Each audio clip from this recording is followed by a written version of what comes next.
Well, here I am, it's summertime, I'm at home, and we're talking about Cantos 7 through 12 of Purgatorio today. Bum bum bum bum bum, Purgatorio, ba bum bum bum bum. So last week I looked at the first 6 cantos of Purgatorio by Dante.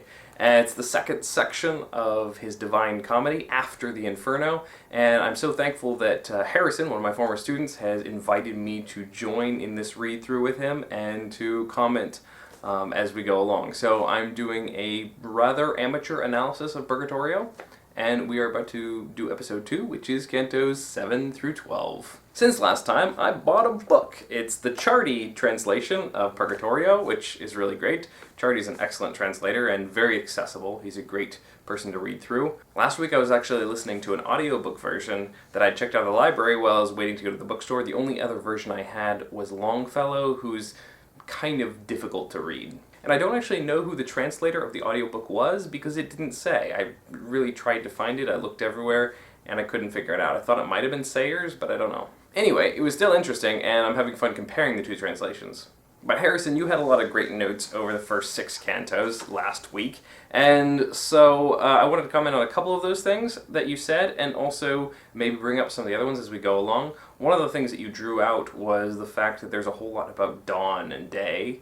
In this section, it's very much day-oriented, and I think that we're really going to see that in these cantos 7 through 12. Also, you brought up about Cato and talked a little bit about him and his whole role as a guardian here, how he sort of fits the type of Minos, similar to the way the angel in the boat fits the type, the sort of mirrors the image of Charon or Charon down there in the underworld. Okay, yeah, we're going to see tons of mirrors, in fact a whole bunch more this time, and I think that those figures really do mirror very well. Cato's a really interesting figure, as I mentioned last time, and it's also very strange, as you pointed out, that he is a suicide, and how odd is it that he is allowed to be part of Purgatory, and yet here he is in sort of maybe this semi-permanent position here in Purgatory, where he continued to sort of meet the souls as they come up, and his reaction is very similar to the way Minos reacted to Dante. All that I think is very, very true. I think maybe his suicide, the fact that he's here instead of in Inferno, where the other suicides are, has to do with, at least this is Giuseppe Mazzata, who I listened to, his suicide has to do with the sense of freedom and the idea of letting go, perhaps, of the war with sin, maybe symbolized by the war between Pompey and Caesar that was going on, that Cato was in the middle of, and he chose not to be a part of this anymore, and so he set himself free from it by suicide. It wasn't an act of despair and self-pity as the suicides down in Inferno, like Pierre de la Vigne, but rather it was an act of, it was a statement of rejection of their values and setting himself free from that situation. And so that sense of freedom, it maybe mirrors the same sort of freedom that we see of the souls who are letting go of their sins and moving into purgatory and moving up towards paradise, ultimately.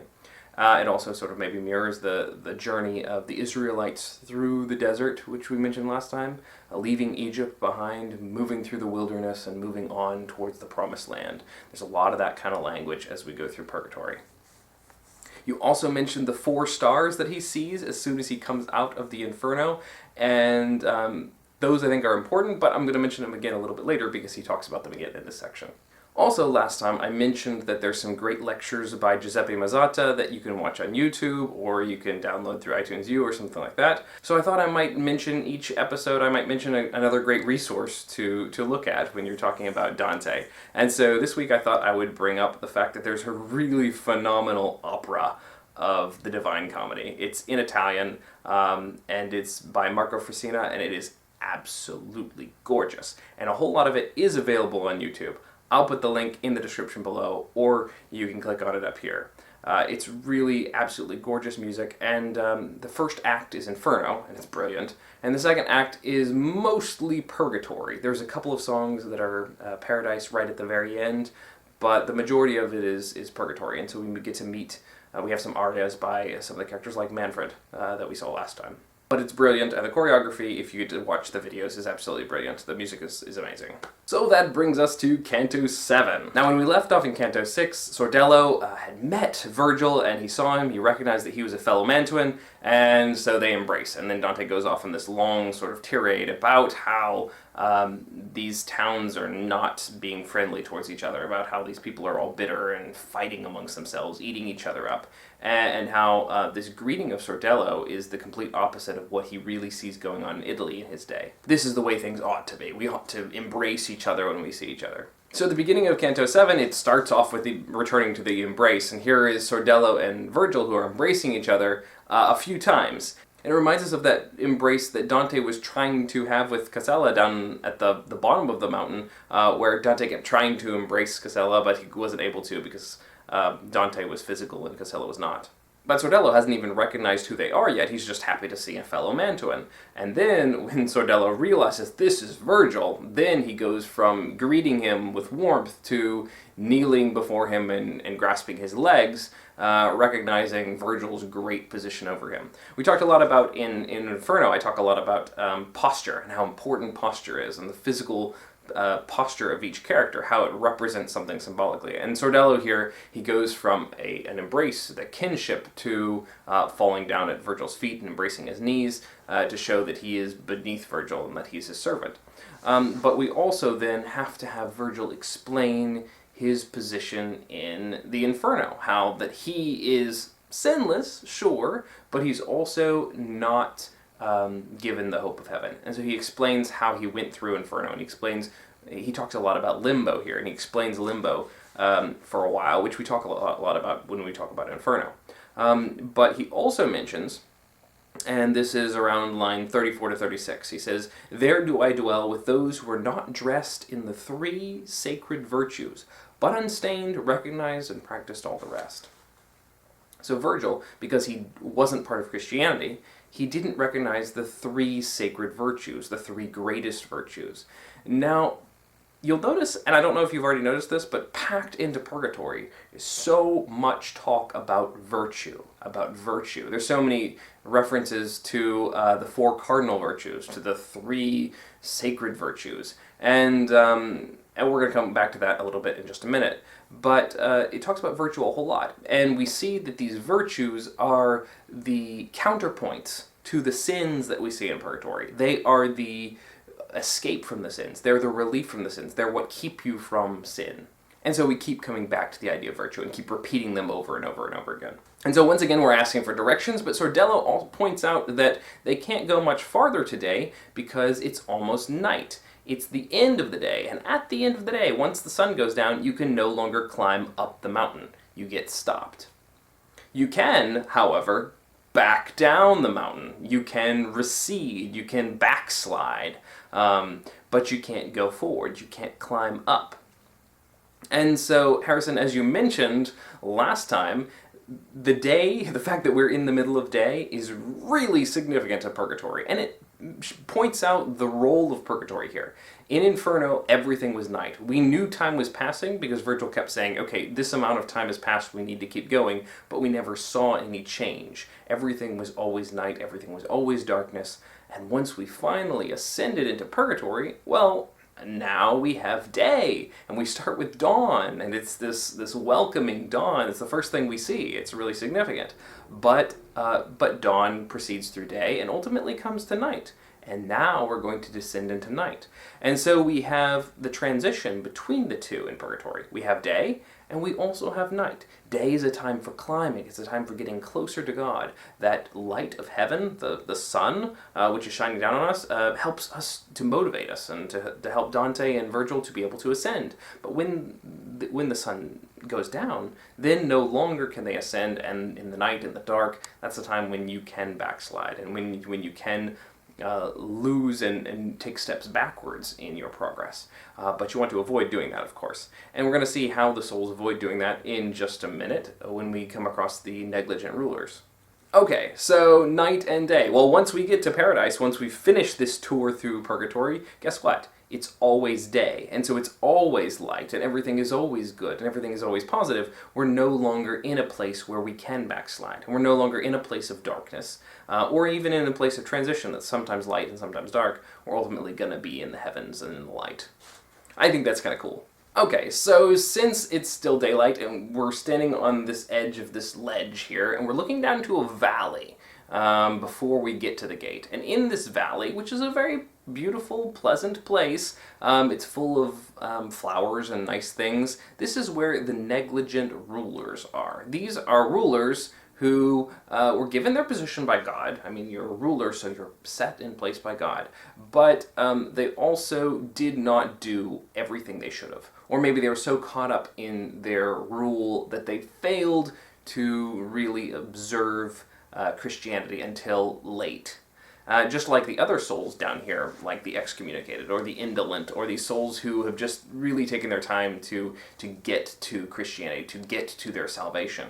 The negligent rulers maybe were preoccupied with the act of ruling, and so it took them longer to get to becoming Christian. And so because of that, they have a nice place, but they still have to wait before entering the gate and actually getting into purgatory, just like all these other souls down here. Anyway, Sordello and Virgil and Dante are standing on this ledge, and they're looking down to the valley. They can't go down because it's still daytime until the night falls, and then they can descend into the valley. But from here, they can look down and they can observe all these different rulers who didn't fulfill their potential until the end of their life. And Sordello mentions several of them along there. I'm not going to go through the list. These are mostly Italian rulers who fit different spots. There's one English ruler. I will point out something that I read in Chardy's notes, which are pretty great. He mentioned the reference to Rudolph and to Ottokar, these two rulers who were enemies and constantly in conflict in life. But here in Purgatory, or in the gates outside of Purgatory, the two are comforting each other, and the fact that they are together reminds us a lot of all the souls we saw in the Inferno. In Inferno, there's all these pairs of souls, and usually they're paired in torment, and the deeper you go into Inferno, the more they hate each other, or at least they have some sense of anguish in being together. Even Paolo and Francesca, who we saw, it's their affair that led them to be in the Inferno, and at least they're together forever, kind of, but it's painful for them to be together. But here, these two are able to sort of comfort each other. They were enemies in life, but in Purgatory, in the afterlife, they've overcome that, and that's kind of cool. But as we continue into Canto 8, the night finally falls, and they're able to descend down into the valley.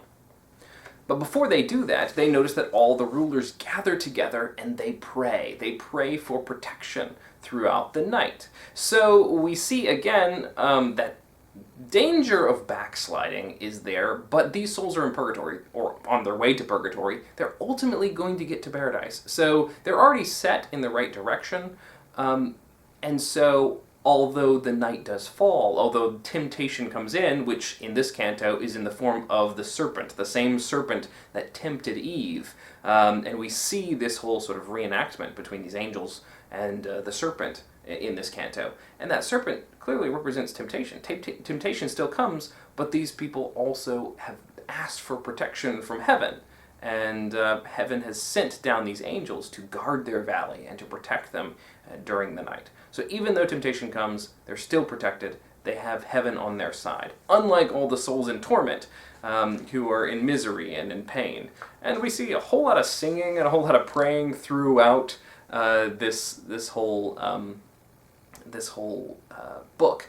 And Dante's even going to mention it. I forget whether it's in this section or in the next section, but he's going to even talk about how everything's punctuated by singing here in Purgatory, instead of by the groaning and the sighing and the anguish that he heard for all those days he was in the Inferno. But also I wanted to point one other thing out. As Dante is praying, there is this passage, which is line 19 through 21 in Canto 7, and he says, "Reader, if you seek truth, sharpen your eyes, for here the veil of allegory thins, and may be pierced by any man who tries." At least that's Chardy's translation. And I think that's interesting because this passage here, he's asking the reader, hey, pay close attention to this. You can pierce through this allegory and find the true meaning within it. Now, we've heard lines really similar to that before, where Dante has said, hey, read between the lines here and you'll find the true meaning. Do you remember where that was, if you've studied my Inferno notes? Yeah, it was like back in Canto 9 of Inferno, when they're standing outside the gates to the city of Dis. Well, guess what? Here we are outside the gates to Purgatory, and Dante's pointing out again to us, you see the mirrors? Again to us, that we ought to be reading between the lines, we ought to be reading into the symbolism here. And so here we are to read into the symbolism of these two angels who descend and guard this valley, of the serpent that comes up but is driven away. And so I think that's really cool, the way that we see parallels back and forth. The angels, too, have like blunt-tipped or broken-tipped swords, and I'm not really sure what that symbolizes. I'd be fascinated to hear what you think that symbolizes. It might... I'm not really sure. I could make some guesses, but I'm interested to hear what you have to say. Anyway, now that the angels have descended, and now that Dante's a little bit worried about the serpent, so he decides to descend down to the valley as well, into the protection there, and to meet these rulers here. And the first one he runs into is Judge Nino. And Judge Nino recognizes him and says, oh, it's you! So when did you get here? And Dante says, oh, well, I'm not dead yet. And everybody's shocked. Even Sordello, who's spent like 3 cantos with him already, but hasn't paid him any attention yet. Suddenly Sordello's like, whoa, hang on, you are interesting. Here I was thinking Virgil was the interesting one. And so they call everybody over, and everybody gets a look at Dante, and they get to talk to him. They talk about why they are here, and how they neglected their faith until this point. We also have Judge Nino's talk about his wife, and how his wife, after he died, moved on and married somebody else who was not as fortunate as he was, and so she's kind of regretting it. But he's wishing for prayers from his family, and his wife's kind of forgotten him and moved on. And then we get to the point where Dante's looking up and he sees the stars, and he sees that the stars have changed. Instead of the 4 stars he saw in the morning, now there are 3 stars up there. Well, the 4 stars and the 3 stars, I didn't know what those meant, but I went to Chardy's notes for this, and he said they represent the virtues. Remember the 4 cardinal virtues were the first thing that we saw as we entered into Purgatorio.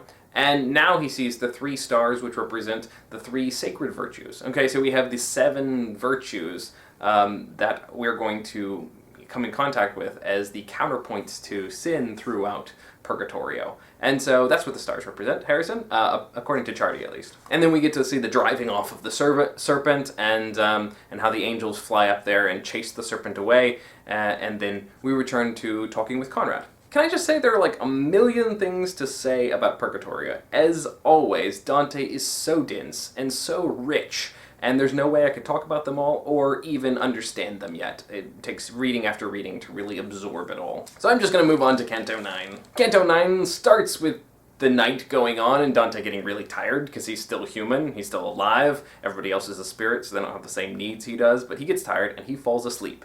And we're going to see this repeated process of Dante falling asleep. After all, we're going to have day and night. And so in the nights, Dante is going to fall asleep, and he's going to have dreams, and the dreams are going to be important and symbolic.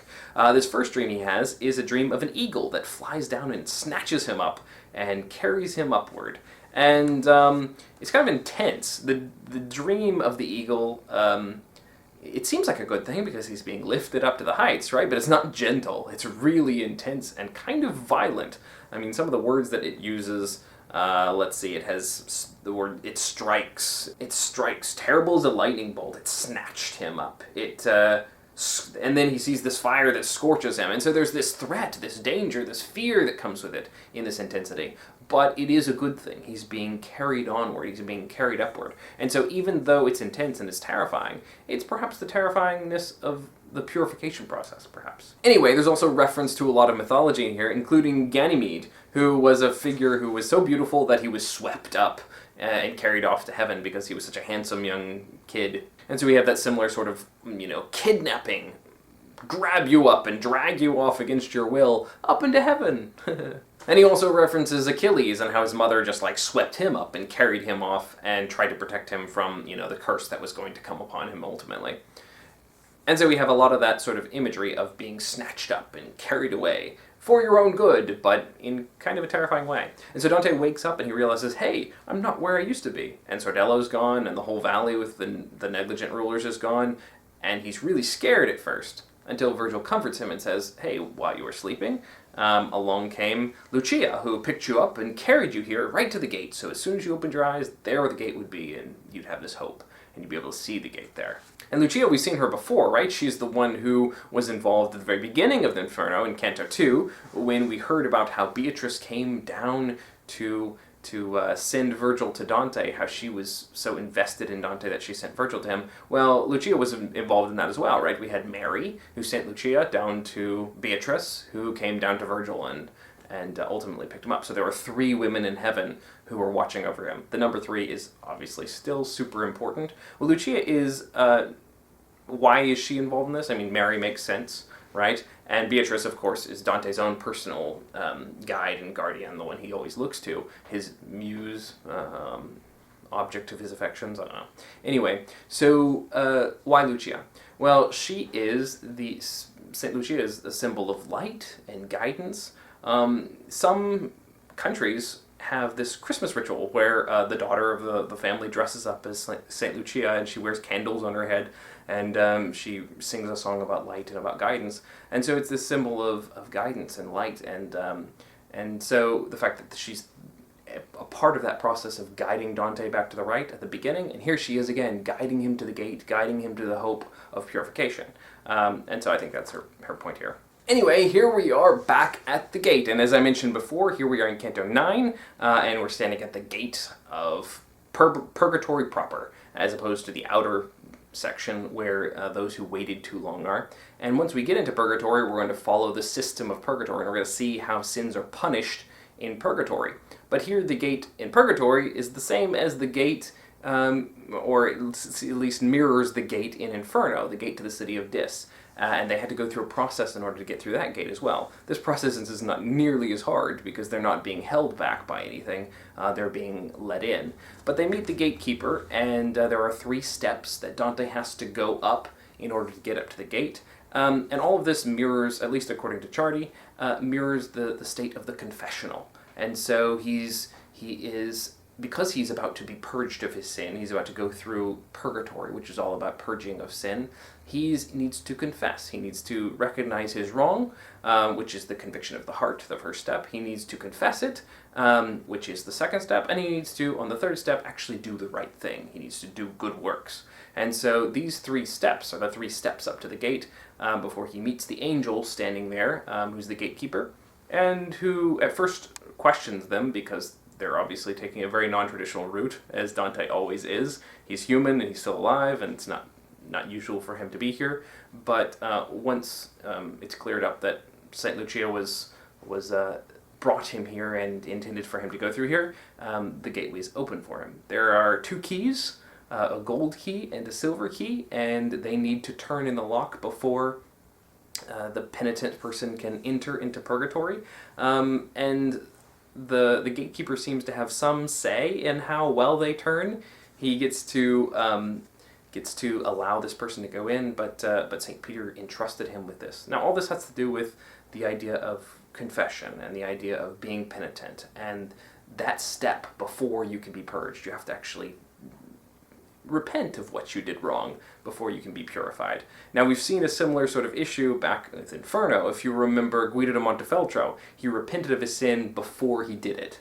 And then when he died, he realized that actually doesn't work. That's not really repentance, to say, okay, I'm sorry, now I'm going to do it.